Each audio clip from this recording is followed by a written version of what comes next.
Back in the day, my family made a big move. We landed in a new house right on the edge of Florida's Wild Heart. This was near Wekiva Springs State Park. Think dense forests, winding rivers, and that classic Florida humidity. We had no close neighbors, just us and the untamed wilderness. It felt like we were pioneers on a new frontier. The nights were filled with the sounds of the wild. It was both exciting and a little unnerving, to be honest. Our backyard wasn't a manicured lawn. It was a gateway to adventure and maybe something more. The area was teeming with wildlife, the real Florida. You'd see white-tailed deer darting through the undergrowth, alligators, big ones, sunning themselves on the riverbanks. Countless species of birds filled the air with their calls. Snakes, turtles, and all sorts of critters were just part of the landscape. It was a place where nature truly ruled, raw and untamed. You always had to be aware of your surroundings. This wasn't a city park, this was the genuine article. The power of nature was palpable all around us. Every rustle in the leaves could be something interesting. As a curious teenager, this new environment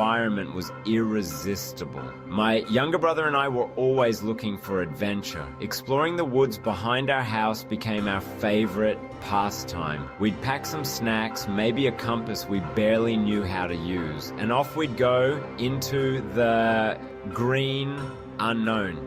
It felt like we were characters in our own exploration show. Every day offered a new path, a new discovery. We felt a real connection to that land. It was our playground, our classroom, our mystery.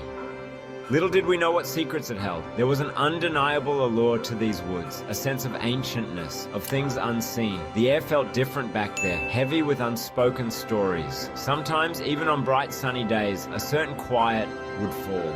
A quiet that made the hairs on your arms stand up. We'd joke about it, but there was always a kernel of unease. The wilderness has a way of reminding you that you're just a visitor. It's a powerful feeling, one that demands respect. We were young and bold, perhaps a bit too bold. The wild was waiting to show us just how wild it could be. I remember this one particular Saturday morning vividly. The Florida sun was already beating down, promising a hot day. My brother, let's call him Mark, and I decided to venture deeper into the woods than we usually dared to go. We told our mom we'd be back by lunch, a common refrain. Armed with nothing but youthful confidence and a shared thirst for exploration, we pushed past the familiar trails into uncharted territory for us. The cicadas were buzzing, a typical summer sound. But the familiar soundtrack would soon change dramatically. We were heading into the heart of something unknown. The further we walked, the denser the vegetation became. Sunlight struggled to pierce the thick canopy above. It cast long, eerie shadows that danced with our movements. We were following what looked like a faint animal trail. Or maybe it was just our wishful thinking, creating a path. The excitement of discovery was strong, pushing us onward.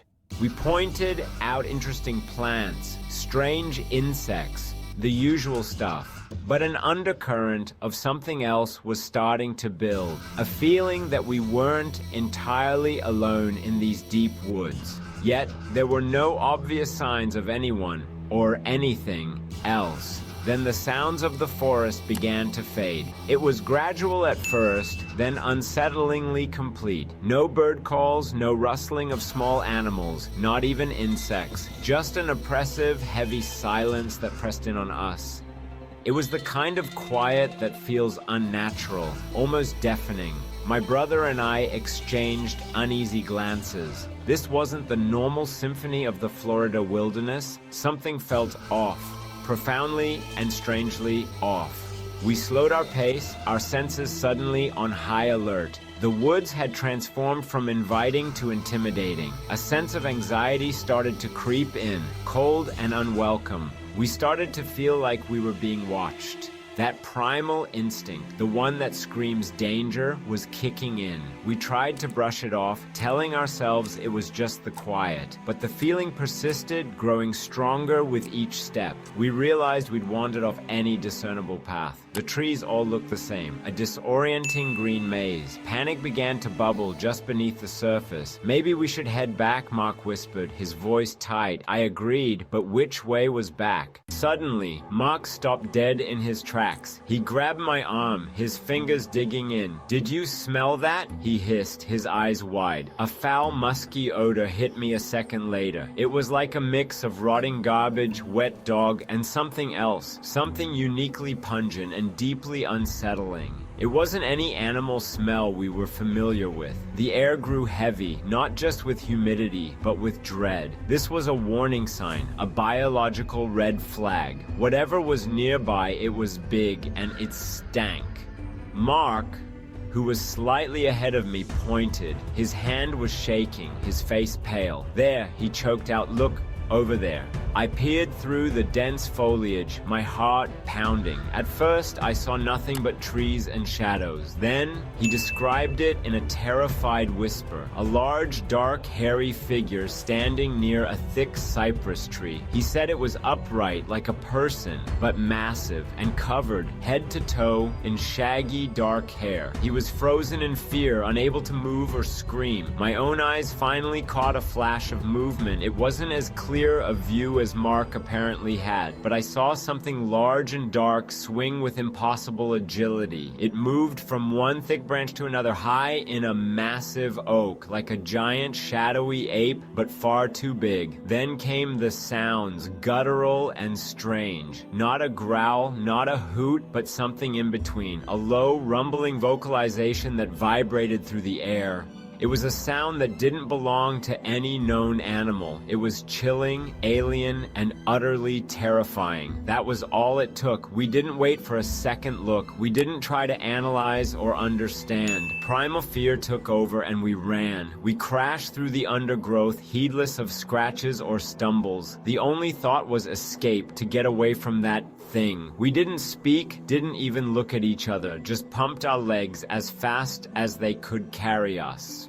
The silence of the woods was broken by our panicked flight. Behind us, we thought we heard a heavy thud, like something landing, but we didn't dare look back, not for anything. When we finally burst out of the woods, gasping for breath, our parents knew. They knew something was seriously wrong just by looking at our faces. We were pale, scratched up, and visibly shaken. Between panicked breaths, we tried to explain what happened. At first, I think they suspected an overactive imagination, maybe a bear, or just the woods playing tricks on us, but our genuine terror was hard to dismiss. Later, after we'd calmed down, my dad did some research. He came across local stories, tales of the Florida skunk ape, a large, foul-smelling, ape-like creature said to roam the swamps. Over the years that followed, other strange things happened, things that kept the memory of that day fresh. We'd find large, unidentifiable animal remains deep in the woods, bones picked clean in ways that seemed unusual. Sometimes we'd find patches of strange, coarse hair snagged on branches, or massive, unexplained feathers, too big for any local bird. And occasionally, that same awful smell would drift through the trees. It was a chilling reminder of what might still be out there. These incidents were sporadic, but always unsettling. They fueled the local legends and our own private fears. We weren't the only ones who sensed something unusual. Sometimes when we'd visit Wekiva Spring State Park, we'd chat with rangers. If you brought up strange encounters, they'd usually get a bit cagey. They wouldn't confirm anything outright, of course, but they'd sometimes offer vague warnings about staying on marked trails, or mention that the deep swamps held many secrets. One older ranger once told us, "There are things in these woods folks don't understand." It was clear there were stories, whispers among those who knew the area best. The legend of the skunk ape was more than just a campfire tale to some. It was a part of the local fabric, a mystery woven into the landscape. That encounter all those years ago changed how I view the wilderness. It's not just a place of beauty and recreation anymore. It's a place of profound mystery, of things unknown and perhaps unknowable. It instilled in me a deep respect for the wild and a healthy dose of caution when venturing off the beaten path. Even now, when I'm out on an expedition in some remote corner of the world, I sometimes think back to that day in the Florida woods. I still wonder what that creature was, what else lives out there, hidden from our view. The world is full of mysteries, and sometimes they find you, and that, for an explorer, is the greatest thrill of all. If you enjoyed this chilling encounter from the heart of Florida, do not forget to like, subscribe, and share your thoughts below. Got a story of your own? We want to hear it. Thanks for watching, and remember, some creatures do not live in fairy tales. Some live just beyond your backyard. Nightmares, dude!